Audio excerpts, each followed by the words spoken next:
This is Dr. Charles Parker, and you're listening to CoreBrain Journal. It's a place where I connect both fresh discoveries and interesting different perspectives from advanced mind science with the realities of real people and everyday life down on Main Street. Well, welcome aboard, folks. Dr. Charles Parker here one more time at CoreBrain Journal. And hey, the connections here we talk about every day are so interesting. And one of our themes, as you well know, is the mind and the body are, in fact, connected. And we don't want to say duh to that. That'd just be too much of a cliche, but we all know it. But let's talk about the real application of it. Let's talk about the nuances of it a little more completely, a little more deeply than we have in the past by really exploring the very ubiquitous subject, if you will, food and the comfort of food and how food can be a problem for us because of the comfort we derive from it. So Julie Simon has written a book about it. She's out there in beautiful Culver City, California. And Julie, thank you so much for coming on board. We really appreciate it. Thank you, Dr. Parker, for having me. So it's going to be fun. We're going to talk about when food is comfort, nurture yourself mindfully, rewire your brain, and emotional eating. This is going to be very interesting. Before we get started, me introducing Julie, I'm going to just say a word from our sponsor in that CoreBrain Journal is sponsored by Great Plains Laboratory. They are deep international biomedical testing leaders for improved, targeted mind science details. As both laboratory and webinar global thought leaders, they provide the most comprehensive set of hard data measurement tools for real biomedical answers beyond commonplace guesswork. And they also provide multiple training webinars for both the public and medical professionals who want to know how to use that data effectively in their offices. Check out their website at Great Plains for references and testing details. And today, hey, we have a special. Great Plains, it really wants to connect with our audience out there, and they're giving away a special this week. It's going to be this week. Each week is different, so you can check that out at the URL that I'm going to give you in a minute.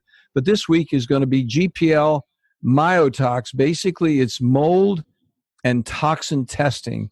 And they're the one group that when you get that test back and you look at the results, you can actually see what's going on biomedically from their testing for mold toxification. So the place you go to get that free opportunity is greatplainslaboratory.com, CBJ, the initials of CoreBrain Journal. greatplainslaboratory.com, CBJ. Why not give it a shot? See what's over there. If you're having some problems that don't turn around well, that would be a place to go. So let me tell you about Julie. What Julie says is we all enjoy eating, and on occasion we eat when we're not hungry, or we overeat just because the food is incredibly tasty or because it enhances our personal, our social experiences. Enjoying food beyond simple sustenance is a normal part of life. However, it becomes problematic when we overeat to the extent of causing a significant weight gain or posing a health risk. And we know that food and health risk, it's an everyday experience across the nation. It's a global problem. It's not just the U.S. and us. So what happens is Julie has written this book. She's a licensed psychotherapist and life coach with 27 years of experience helping overeaters and imbalanced eaters stop dieting, heal their relationships with themselves and their bodies, lose excess weight, and finally, most importantly, keep it off.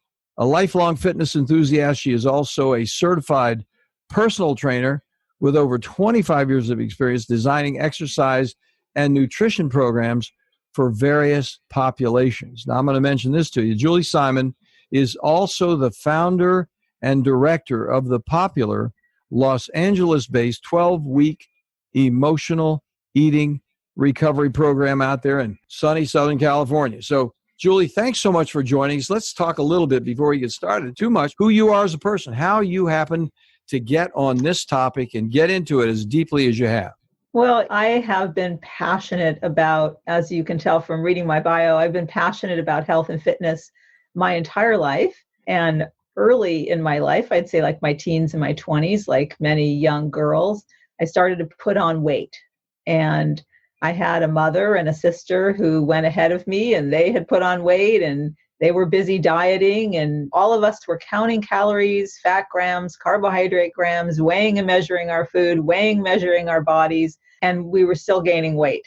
So for me, I've always been more like I have a scientist kind of mind, and I thought, there's something wrong with this picture. There is just something wrong with this picture. I cannot imagine we were designed to weigh and measure everything that we eat, count every calorie that goes in, do umpteen amounts of exercise per day. Something's wrong with this picture. And I intuitively knew, just thinking about animals in the wild, they don't have to do anything about their weight. Our ancestors didn't weigh and measure their bodies. They didn't have scales. They didn't count calories. And everyone maintained their weight in an optimum range. So I knew that I had to set out on a quest to figure this out. And over the course of time, I figured out all the pieces of the overeating or the imbalanced eating or the weight gaining puzzle. And as I did that, I said, now I need to go out and help other people resolve the mind, the body, the spirit imbalances that cause us to overeat. And currently, obesity is a global problem that is not getting any better. Right? It's almost that people brush up against the good old USA, they become obese. I mean, it's like when they start eating the way we're eating counterproductively, and we see it all the time. You have a group of people that are living one lifestyle and so on, and come in and they brush up against our fast food. And it isn't just the fast food, it's the selection of the food. Well, because the people just don't have an idea what they're actually doing themselves. They're just having, as you said in your book, which I think is really cool, I'm looking forward to talking to you about it, they have the pleasure. They're chasing down comfort. They want something to feel better, and really they become indiscriminate about what they're going for. And I think the idea of how you make it, how you discriminate, how you make it useful, how you tease apart these options, I'm looking forward to hearing about that. Well, because, when you think about it, overeating is a complex behavior. It looks like a simple act. We're just putting food in our mouth. But it's actually a complex behavior, and it's got biological, social, neurological, spiritual, physiological components to it that have to be teased out. And so if you ask yourself, with all of the processed, unhealthy food that's around us, why is it that some people are gaining weight, some people are overeating those foods, and others aren't? If you take someone in the hospital and you put them on an opiate for pain after surgery, why is it some people will get addicted to opiates and others, the doctor would have to force a prescription on them? They don't want to take a prescription home. So we know that there's something else going on. It's not just the food, and it's not just the drugs. It's not just the increased availability of processed food or the increased availability of drugs. There's something more. So when we talk about food, the neuroscience that has come about in the past 20 years has really helped us begin to uncover what that something is. So why can one person keep their favorite foods in the house and not touch them and get that they're even there, and other people are binging on them? Now what we're beginning to understand is that the quality, the consistency and sufficiency of the nurturants that we receive very early in life wires our brain in a particular way, connects the structures of the brain in a particular way. Either our brain's going to get wired for higher reactivity and arousal, and that's why we're going to have a propensity to turn to substances like food, alcohol, drugs, or it's going to get wired so that we automatically, if you will, know how to soothe and comfort ourselves very early in life, and we don't end up turning to food for that. So it's in the brain wiring. That's what we're finding out now. Well, that's so interesting. I was thinking about it as you were talking, because the real issue of makes it a little bit arcane, makes it a little bit deep, makes it almost understandable. And I'm looking forward to helping you or having you to help us break it apart. But the way people are treated, the food itself becomes, I guess what you're saying, representational in some respect for that early level of stress. And I hate to use the word stress because it's so overused, and trauma, that's overused, but that's what happens. People experience the world in different ways. And then what happens, they experience the world in that particular way, and there needs to be somehow an adverse experience. So then they want to heal that experience. And that experience, then they got to get something to make themselves feel better. And as you said a moment ago, it could be a variety of things. It doesn't have to be just food, but food can be, even if it's, I'm assuming based on what you just said, that even if the food is very carefully selected, it can still be a problem. Because if it's not selected from an awareness of what the underlying tension is, you're going to miss the thing and become compulsive about it and get carried away with it. Is that true? True. And, you might not even have a weight problem. So you might not yet have a weight problem or even a health problem. There are plenty of people that are turning to food, what we call emotional eating, plenty of people that are doing emotional eating that don't even have a weight or a health challenge yet. Maybe what would be useful is first if we define emotional eating. Oh, so we kind of define what are the examples of emotional eating and how might you know if you're an emotional eater and you're turning to food in those ways. Okay, so if you use food as a tranquilizer to dull emotions that are difficult to cope with, like anxiety, sadness, frustration, anger, loneliness, shame, guilt, and even happiness and excitement. If you use food to comfort and soothe yourself, especially when you're experiencing unpleasant bodily sensations like agitation in your body, tension in your body, butterflies, anything like that, you might be using food to soothe and comfort yourself. Many people use food for pleasure, fulfillment, and excitement. Okay. Are you turning to food to silence self-defeating, critical, judgmental thoughts and quiet your mind? Okay. Are you using food when you're bored? Are you using food for low motivation states like boredom and apathy? Are you using food to rebel against someone? Are you using food to punish yourself? Are you using food to reward yourself? Are you using food because your life lacks purpose, passion, meaning, inspiration? Are you filling up an inner emptiness with food? Okay, so I go on and on, long list of ways in which we would know if we're turning to food for those reasons. So if we back up a little bit and if you allow me to, and please, I'm looking forward to it. And we go back, let's go back to childhood. Okay, let's go back to infancy and childhood. And so when we're an infant or a small child and we have feelings, we don't usually yet have labels for them, especially in infancy. We just experience tension in our body. And when we experience tension, or we're a toddler and we're starting to feel sad or frustrated or irritable, when we have good, sufficient, consistent nurturing, our mommy or some other caregiver swoops in and begins with her words and her tone and her eye contact, begins to soothe and comfort us, okay? And we begin to develop association between our experience of unpleasant emotions and mommy swooping in and comforting us, okay? And what we have a name for this, we call this attunement. So when caregivers are well attuned, an infant, a toddler just begins to have emotions and begins to get what we call dysregulated, emotionally and physically dysregulated. And the caregiver swoops in and regulates the child. This is starting to form and connect structures in the brain, this attunement.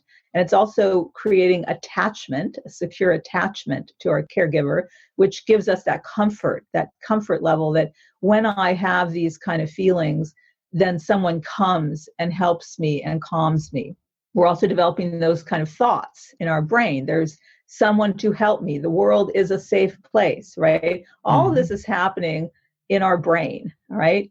And as mommy continues to do this and as we grow, we're going to do something called co-regulate. So now we're going to begin to be able to say some of the things mommy has said. It's okay that I hurt my knee. I'll be okay, right? We're beginning to develop the structures of the brain, the cortex, where the soothing and regulating functions are. And we're developing integrative circuits between those functions in the cortex and the emotional brain, the brain that says, there's a doggy that's ready, that looks scary. We're beginning to develop connections so that we can learn to soothe ourselves. If all goes smoothly, our brain is going to work well, and we are going to have the ability to self-regulate. Okay, so what does self-regulate mean? We're going to develop self-regulation. Self-regulation is a big word, big two words. What it means is the ability to manage our moods, our behaviors, our impulses, and think before we act. if all goes right, we're going to be able to do that. So that's going to make the difference between the person who says, gee, I just had one slice of chocolate cake and I would love to have 5 more because it's so incredible, but I'm not going to because it's not good for my body and I'll gain weight if I do it. So what makes the difference between the person that says that and the person that says, gee, that piece of cake was so good, I don't care, I just want more now? That person is stuck in their emotional brain. Those integrative circuits aren't connecting to the self-regulation circuitry of the brain. It's not online. It hasn't come online well enough. And they're having trouble regulating their behaviors. And it's not their fault. Their brain did not get wired properly. And the good news, which we'll get to, is that we now know that we can rewire the brain so that we can learn to self-regulate and manage our behaviors and our emotions and use our logical part of the brain to reason through what we're doing. Well, Julie Simon, this may not seem too, I may be going too global with this next comment. It's a little off. It may not be germane, forgive me for that, but I can't help as you're talking but think about the broader application of what you're talking about, because it goes far beyond food. If a person has these internal self-regulatory mechanisms operational, then food's only a part of what's going on. I mean, then the applications, you can almost use food as a practicing court to dribble the basketball around and shoot a few baskets to see what it's like, as opposed to just being out in life and not knowing what's going on. So you're in there managing food and recognizing the triggers that you have that would send you down the wrong path. And then the self-regulatory mechanisms coming in.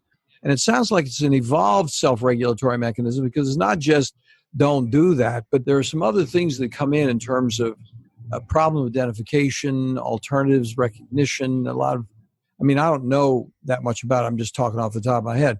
But then that practice pattern, it sounds like, has a much broader application. I can imagine a person having, like, you're a personal trainer. Then it winds up having a whole different level of how you deal with yourself and your physical body, I would imagine. Oh, it's on every front. That's why, you could substitute the book that I wrote.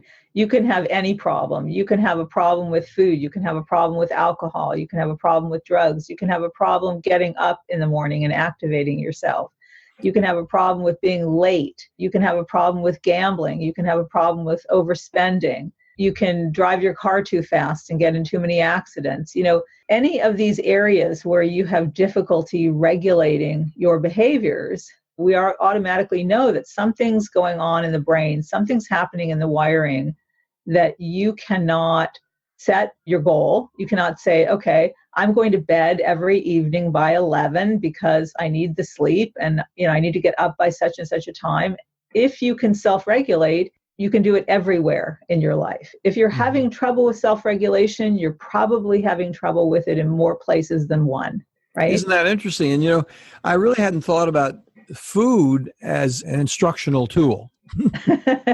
It's really like, okay, let's see it right there where that stuff's coming into your mouth. It's a metaphor. Yeah, for the whole, as they say in Philadelphia, the whole mishpucha.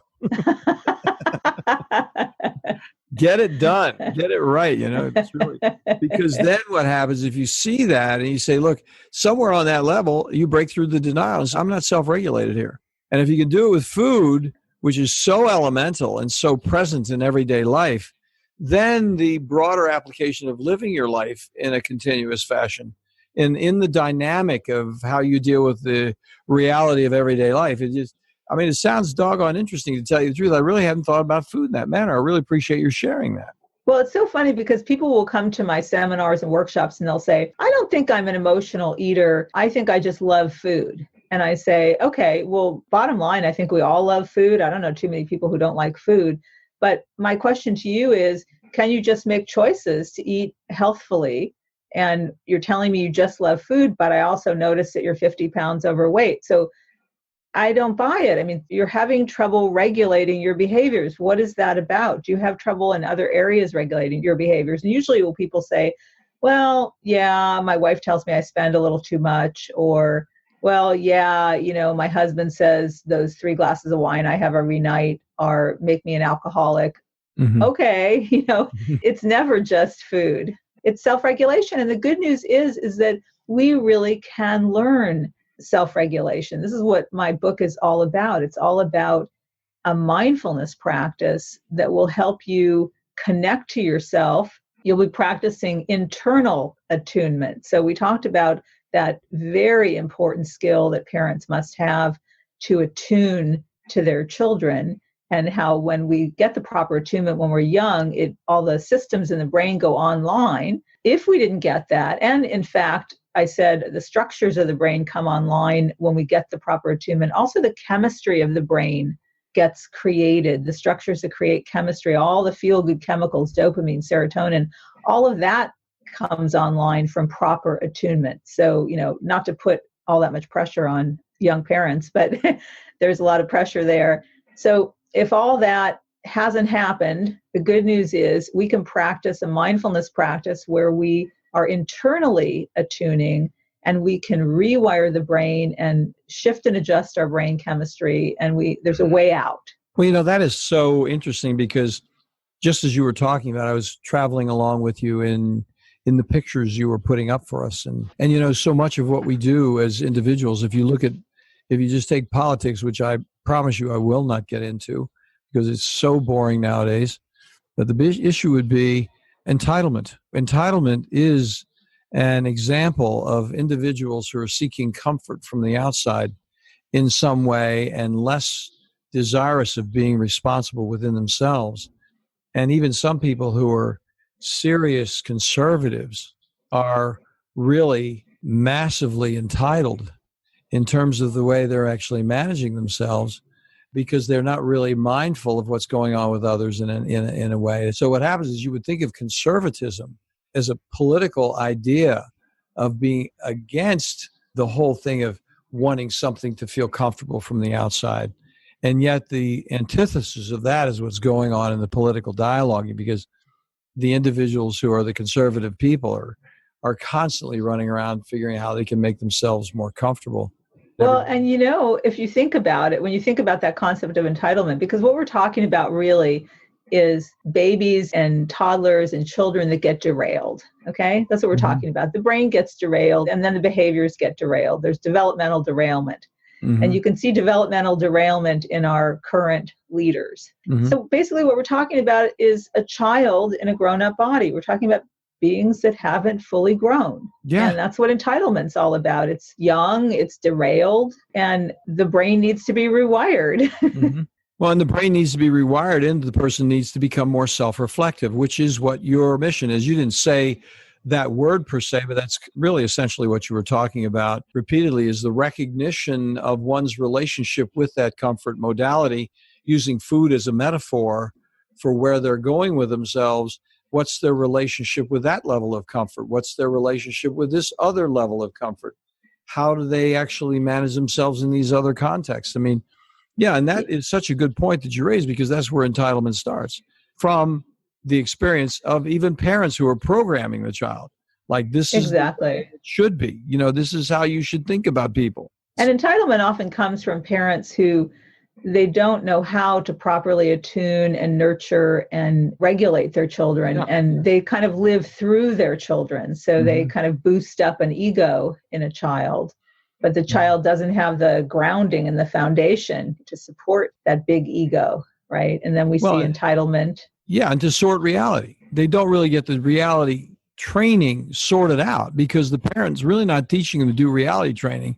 They're like, I'm the parent. We see this happen all the time. I'm sure you're very familiar with it because you're so deep into what you're thinking about. We see so many people who are busy at 50, 60 years old parenting their kids who are 35 years old and telling them what to do and being imperious. And it's like, I know more than you do about life, therefore you should be listening to me because I'm going to set the rules. And that's where these things come from, because then the person has no internal training, like, how do you think about this? What are the alternatives? How can you evaluate this? So let's take a moment. We're going to take a break in just a second here. But one of the questions, it's the question is coming up, which I think is a little deeper. That's the reason I want to take a little time to talk about it. is the actual application with a person or two in terms of how you do this. So the person comes in and they have some of these things, and obviously the complexity of this situation is far too deep to talk about everything involved. But I think it'd be helpful for me personally and for our audience to hear an expert like yourself come in and say, here's how you can look at this dimension as it applies to food in this dimension, and here's how it might actually have a larger significance for an individual in their lives. I mean, that's kind of wordy, but I mean, really what we're looking for is, and I'll ask you about a clinical example. And so we'll be back, folks, in just a moment to hear a clinical example from Julie Simon on the metaphoric use of food. Today, the world of mind science, psychiatry, and mental health is rapidly changing with innovative, comprehensive testing that takes both patients and practitioners into a new world of measured details with useful, understandable, and remarkably actionable plans. The key phrase here is cost-effective. Testing also introduces a key parallel word: predictability.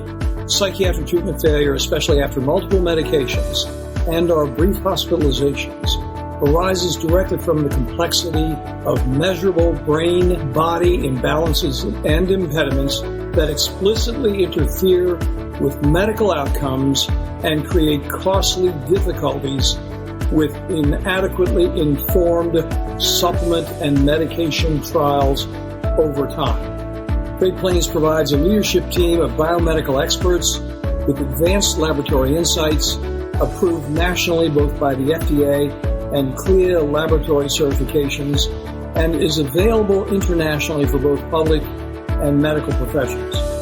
Great Plains Laboratory is the primary laboratory we've used at CoreSite for years, with excellent customer service for both patients and medical colleagues. They are on the spot. They get it every time. In addition, they provide exemplary training modules, which are webinars and conferences, in an effort to broaden practice perspectives wherever you live. Do follow up on one of these complimentary test offers today at http://greatplainslaboratory.com/CBJ. Yeah, that's CoreBrain Journal CBJ. Well, Julie Simon, thanks so much for sharing your time with us. We really appreciate it. Julie, as we talked about before, is the author of When Food is Comfort, Nurture Yourself Mindfully, Rewire Your Brain. But in the end, the issue is you'll find yourself in a different place. That's the bottom line. And you can end the cravings and what you've been doing with yourself incorrectly. So we were joking somewhat about metaphoric of food, but I think really what our audience is so interested in, Julie, and I know you yourself are as a clinician, we like to see something happen. And we like to see we like the story of here's where it was, here's what happened, and here's what it is. So if you have something like that might come to mind, I'm sure be helpful. We would appreciate sharing it. Sure. Let's take an example. Let's go back and just revisit for a second. So anybody who's struggling with food and finding it difficult to regulate their behaviors with food, they know what they would like to be doing with food, but they find that they're always falling off their healthy eating plan. So we take that person and we know that the reason they're falling off, as we said before, is because they're having trouble with self-regulation, and they may be having that trouble in many other areas of their lives. So we're going to begin our work on self-regulation.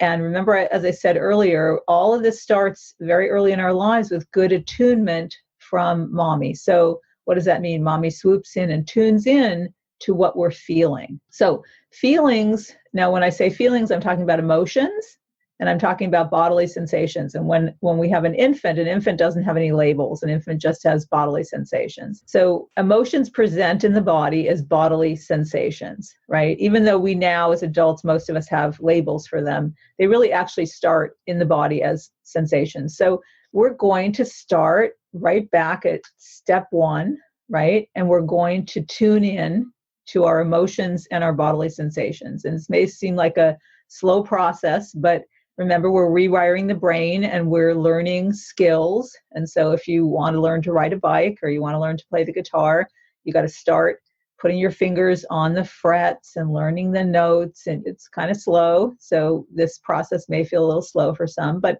this is where we start. So we begin by doing something I call popping the hood, okay? And just like a master mechanic, we're going to go inside into our internal world of emotions and bodily sensations and thoughts, and we're going to figure out what's going on in there. So let's take an example. You have just driven home from work, you're driving home from work, and you had a really hard day. You had a difficult conversation with your boss, coworker said something unkind to you, and you haven't been feeling that good about the job in a lot of different ways. And you're a little bit hungry. And so you're thinking of heading to the drive-thru and getting a cheesy burger and fries and maybe even a chocolate shake. And you say to yourself, gee, I heard that woman, Julie Simon, on Dr. Parker's show, and she said something about regulating something.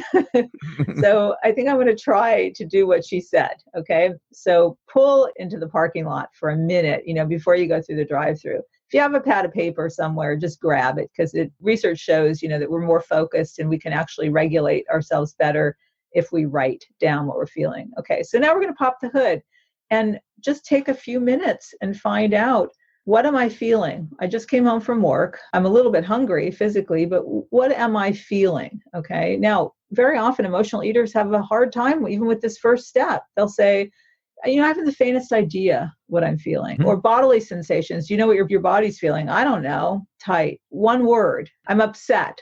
One word. Upset and tight. Okay. Well, we need to get a bigger language going. Okay. So let's really explore. Well, I guess I'm frustrated.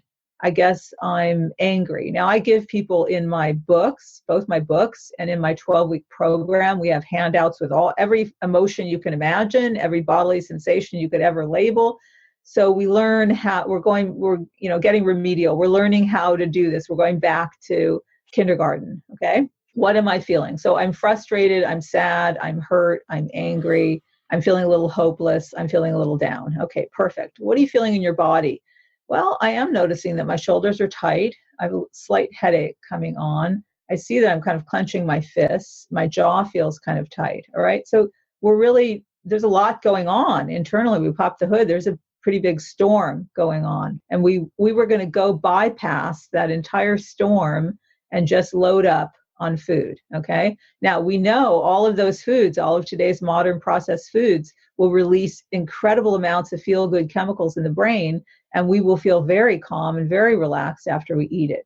Okay. That's nice. We're calm and relaxed, but we're building zero skills. So if we build zero skills, then what we know is we're going to have to do that forever. We're always going to have to find a drive-thru and a cheeseburger, and that's going to be how we calm down, right? No skills. Meanwhile, we're gaining weight and our arteries are getting clogged. Okay. Yep, so we need some new skills. So we do this in the drive-thru. We're in the parking lot. We're writing down what our emotions are and what those bodily sensations are.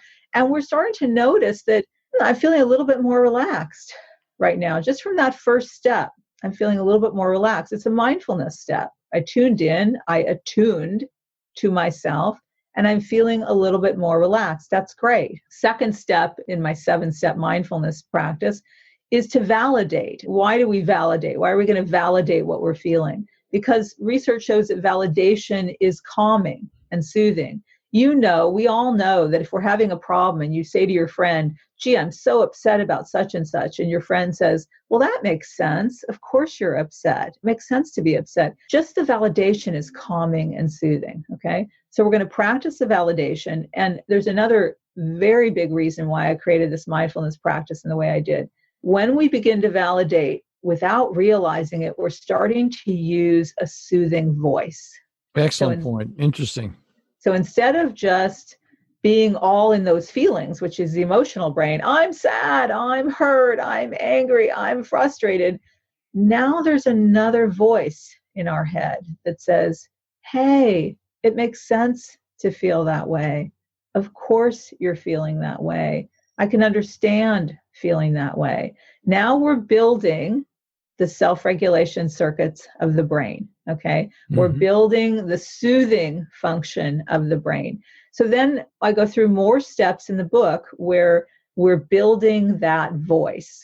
Because remember, I said when we're young and mommy attunes to us, we hear that voice all the time. That becomes one of the voices in our head for many emotional eaters and people with all kinds of problems, like we said, gambling, drugs.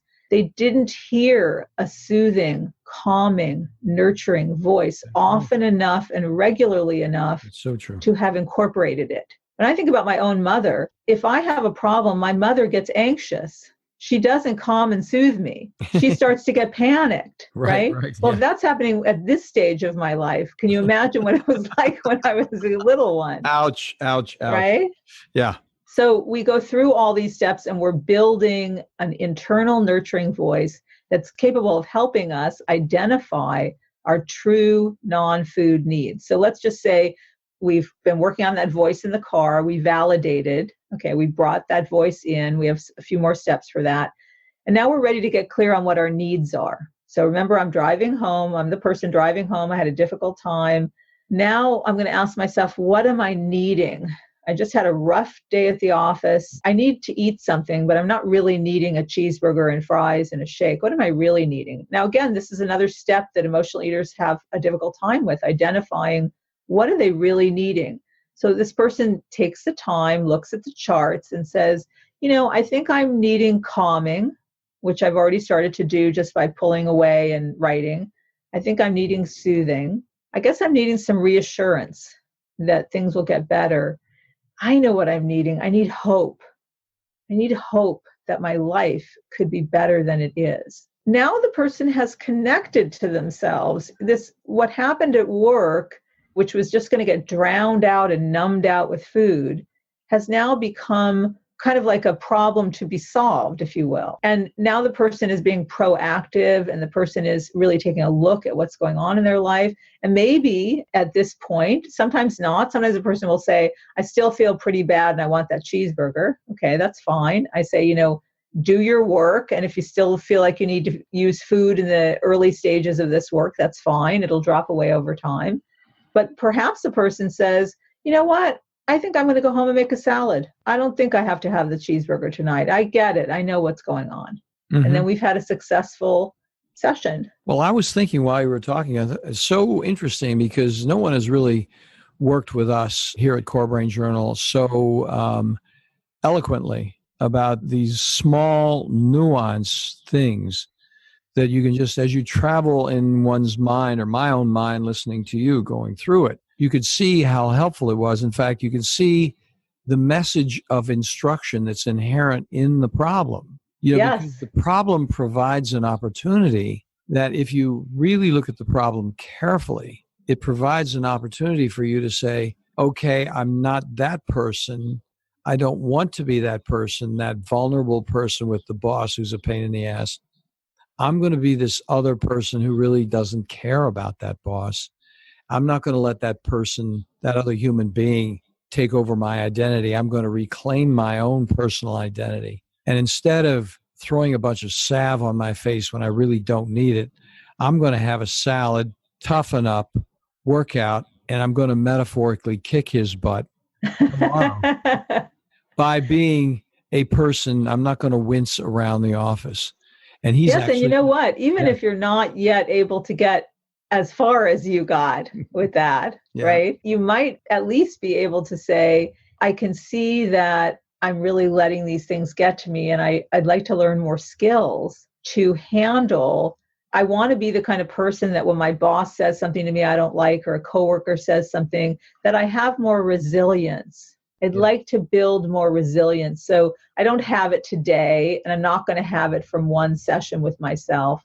But it's like you say, it's highlighting an opportunity for me to develop the skills that create resilience in my life. And I need resilience. Life throws a lot of curveballs. So, audience, Julie had just corrected me. I said Julie, but Julie did correct me a little bit. And I think that's really good that she did, because she was picking up that I was getting a little reactive in my own imagination.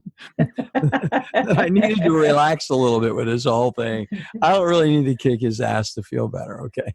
No, I wasn't even thinking that so much. I was thinking more that you were just in a very advanced stage of the process, and that the person in my example may not be so advanced in that they can turn it around that fast. Because you can turn it around. Well, I was thinking, then you weren't correcting me, but I was thinking what you said was really very valid, because I was correcting myself then, because I think what you were saying was, if you reframe it, it's not going to be different tomorrow with that boss. He's going to be very similar because he's not working on himself like we're working on ourselves. And it's going to be a challenge, but I'm going to have a different perspective the next day, which in itself is going to toughen me up. I don't have to metaphorically kick his butt.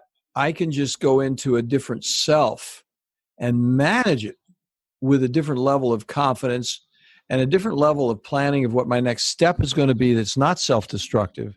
And that's very calming, what you said to me as an alternative to where I was going, because I think it's really, really very interesting. You were saying, hey, there's some other ways to think about it, depending on where you are in your own development with the whole situation. That was exactly very, very interesting, because what you did was you helped all of us take, how many people here have not had that happen? Nobody. I mean, everybody has had that kind of thing happen to themselves at work.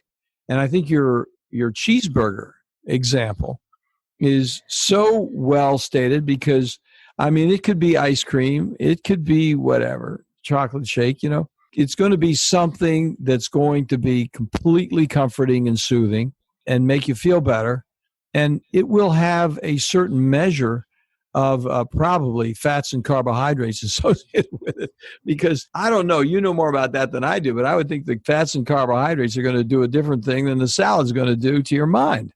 It's definitely going to do a different thing to your mind. And what I want your listeners to always remind themselves of is that it's probably 5 to 10 minutes after you have all that food that, even though that food makes you feel so incredible, then comes the guilt and the shame and the remorse. So every emotional eater knows this cycle, that it's momentary pleasure. We're not ready really to adjust that right away when we're doing it. We know it's momentary pleasure, and we know that within a half an hour we're going to be beating ourselves up for doing it, but we can't regulate yet. But it's a slow process, but it's not a quick fix, this mindfulness practice, but it is a forever fix. This mindfulness practice will really forever rewire your brain, and there'll be, just like a snake shedding its skin, there are going to be layers of awareness and realization and growth that come from this practice. Well, I love the concept of forever, because so many of us out here are thinking about more permanent change than just, one thing or another. And you've actually reframed it in a way that we're not working. We're actually having a pleasurable experience by actually finding how we can grow within the experience itself through the reframe and through a practice of doing something different with that situation that does help us grow individually, mindfully, and really enlarges our perspective on ourselves with the world. So the boss shrinks, the remarks at work shrink, the whole thing is into a different perspective, which then does really help everybody's self-esteem out there, because instead of having a self-esteem blow, they have a self-esteem reconfiguration in a constructive way. I think that's so important what you're saying, because I was thinking about in our example that when the person goes back in and they're perhaps reacting to their boss in a different way, on a quantum level, all we are really is vibrating and pulsating energy, right? So when you vibrate a different energy with your boss vibrates a different energy with you. And as your body is shrinking, because you're not turning to food as much, and you're radiating a more confident you, a more calm you, it has a ripple effect on everyone around you. That coworker isn't saying those snide remarks anymore. The boss is now thinking about promoting you. And it's all shifted because you chose to pay attention to yourself, pay attention to your inner world. You chose to give yourself the gift of mindfulness and self-connection. Well, and I love that subtitled portion of your book. I mean, so many of us are here. What is CoreBrain Journal all about? Rewiring your brain. And what's really interesting about what you're talking about is you're using the metaphor of food and the reality of food in a certain respect, because it's a real comfort that has to be reckoned with in some constructive way. But that rewiring of your brain is what we're really all here for. And I really want to thank you very much, Julie Simon, for really shedding some light on something we could use every single day of our lives. This isn't something that's just like a conversation that you have for one day, because if you think about this and you start rewiring it in these different ways, the application's broad, and you do become a different person in the way that you really want to become a different person in the first place. Yes, all of the areas in your life where you're not actualizing your potential, this kind of mindfulness practice will help you actualize your potential in every area of your life, which is so exciting. It is exciting. I'm going to tell you. And that's a great smile you have, by the way. Folks, I get to see her right here on Zoom, and she's really taking good care of herself. Great smile. So in winding down, Julie, go ahead and tell us what your website is, where we can reach you if we can. We'd appreciate it. Yes, my website is overeatingrecovery.com. And anybody who goes there can download 2 free chapters of either of my best-selling books right away, so you can get started reading right away. If you are struggling with emotional eating and you want more help, I have a 12-week emotional eating recovery program, and that program is also in a telecoaching format, so you can join in on that program from anywhere in the world. All you need is a telephone. So if you're struggling, you can work with me privately. You can work with me in a 12-week group format. And at my website, you can also sign up to get my blog articles. I write a monthly blog as well. Gee whiz, you're busy. You're definitely busy. Fantastic. Well, listen, we really appreciate you coming on. And we talked a little bit beforehand. I'm looking forward to talking to you. We're going to have Julie back, folks. Julie Simon's going to come back. She has another book now. Has it been published already, or is it in the process? This is actually my first book, and it came out years ago, and it's about emotional eating again, the mind, but it goes in more complex depth it's more comprehensive about the mind, body, and spirit imbalances that lead us to turn to food. So I think we'll have another really great conversation on that. I'm looking forward to it because it's going to get down to some even more elemental pieces. And this has been a very interesting conversation. I really appreciate you taking the time to join us. And that particular book, folks, is The Emotional Eater's Repair Manual. So we're going to be hitting that in some depth, and it'll probably be about a month or a month and a half away, something like that. So thank you very much for coming on, Julie. Really appreciate it. Thank you for having me. It's my pleasure, Dr. Parker. We'll do it again. You have a good day. Okay, you too. Bye. Bye. Thanks for listening to CoreBrain Journal. We're working every day behind the scenes to bring you reports that connect research benches with those street trenches. Here we share the complexity of mind science because, as you know, details really do matter. One of the most pervasive, misunderstood challenges is how commonplace medications, like those written for ADHD, are used so regularly without clear guidelines. If you think you'd like more specifics, take a minute to download my 2-page PDF packed with video links and references on the absolute essentials of how to start ADHD medications. They're easily available at CoreBrainJournal.com/start. Thanks for listening.